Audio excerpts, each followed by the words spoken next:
శనార్థి అందరు ఎట్లున్నారులా? మంచిగున్నారానుల్లా? సానొద్దులైంది మీతోటి ముచ్చట పెట్టక. ఇగో ఎండ పూటనే బయలెళ్ళినం ఇగ. ఏడికి పోతన్నాం? ఏం కథ? ఏం ముచ్చట? అవన్నీ మీకు చెప్తా. ఇగ ఇనుర్రి జర. ఇగో ఈ వీడియో అయితే స్కిప్ చేయకుర్రి, లైక్ కొట్టుర్రి. ఇగ మేము ఏడికి పోతన్నాం ముందుగాలైతే గెస్ చేసి కామెంట్ చేయుర్రి. ఈ లొకేషన్ ఎక్కడనో ఏర్పాటు చేయుర్రి ఇగ.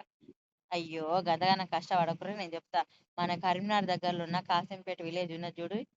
మానసాదేవి టెంపుల్‌కే అచ్చినాం. మీరు గెస్ చేసింది కరెక్టేనుల్లా. చానా రోజుల నుంచి పోదాం పోదాం అని అనుకుంటున్నాం. అస్సలు ఇయ్యాల వీలైందన్నట్టిగా. ఇగ మంచిగా గుడిలో అడుగు పెట్టంగానే ఆహా! ఆ వైబ్రేషన్సే వేరులేర్రి.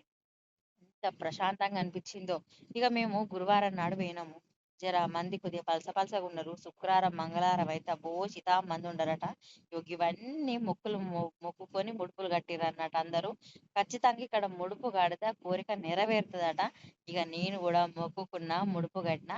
ఇక ఫస్ట్ అయితే మన 108 శివలింగాలకు అభిషేకం చేయాలన్నట్టు. అక్కడ అభిషేకం చేసిన తర్వాతనే మేము గుళ్ళకచ్చినాము. ఇక్కడ శ్రీచక్రం ఉన్నది. చూస్తున్నంత సేపు చూడబుద్ధి అయితేనే ఉన్నది నాకు. ఎంత పాజిటివ్ ఎనర్జీ ఇట్లా వచ్చినట్టు అనిపించింది గుళ్ళో కూర్చుంటే. మస్తు అనిపించిందిల్లా. ఇక రోగం అయితే మామూలుగా తిరగలేదు ఎండకు. అట్లా ఎండ కొట్టింది ఇక. ఇక ఈ 108 లింగాలకు మనం స్వయంగా అభిషేకం చేసుడంటే మన అదృష్టం అనుకోవాలి. ఇక ఆ కొస నుంచి ఈ కొస దాకా పోసుకుంటూ వచ్చే వరకు నీళ్లు నడుం టింగుమన్నదిల్లా మొత్తం ఘోరంగా. పడ్డాం. ఇక మా పెద్దోడైతే ఓ మమ్మీ నడుము నొత్తాంది ఇంకెంత దూరం అంటే ఇక జర్రసేపు ఓపిక పట్టు నాన్న ఊకూకచ్చి అభిషేకం చేద్దామా అని చెప్పా నేనన్నా.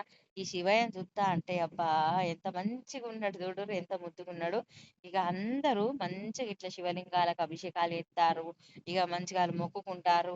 ఇక మా బావనైతే జర జపజప్ప పోయి జపజప్ప నడవని నేను అంటానా నేను. ఏ ఆగరా అదే అని మొత్తుకున్నాడు. నాకైతే నిజంగా చెప్తాన్నా ఈడికెళ్ళి అస్సలకే కదలబుద్ధి కాలేదుట్రా. మన చేతులతోటి స్వయంగా 108 లింగాలకు అభిషేకం చేసినంటే మామూలు ముచ్చట కాదు. ఇక మంచిగా అనిపించింది. శుక్రవారం నాడు, మంగళవారం నాడైతే మస్తు మంది ఉంటారట. ఇక్కడ ఇంకొక ముచ్చట ఏంటంటే నిత్య అన్నదానం జరుగుతుందిల్లా. మధ్యాహ్నం 12:30 నిమిషాల నుంచి స్టార్ట్ అవుతుంది అన్నదానం. దూరం నుంచి వచ్చేటోళ్ళకు ఇది కూడా ఒక ప్లస్ పాయింటే. మంచిగా దర్శనం చేసుకొని అమ్మవారి ప్రసాదం కూడా తీసుకోవచ్చు. భలే అనిపిత్తది కదా! నేనైతే మొక్కుకున్నా, మంచిగా ముడుపు కట్టినా. ఇక నా కొడుకు 10థ్ క్లాస్ కదా! పాస్ కావాలనైతే మొక్కుకున్నానుల్లా. ఇక తర్వాత నేను ఒక కోరిక కోరుకొని ముడుపు కడతాను. ఆ కోరిక నెరవేరినాక మళ్ళా అమ్మవారి దర్శనానికి వస్తానని చెప్పని మొక్కిన నేనిగ. ఇక గిదుల్లా ముచ్చట ఇయ్యాల. మీకైతే ఈ వీడియో నచ్చింది కదా! ఆ అమ్మవారి దయ మీకు అందరికీ ఖచ్చితంగా ఉండాలని మనస్ఫూర్తిగా కోరుకుంటాను. ఇక వీడియోకైతే లైక్ కొట్టుర్రి. ఇక అట్లనే కామెంట్ కూడా చెయ్యిర్రి. సరేనానుల్లా. శనార్థి అందరికి.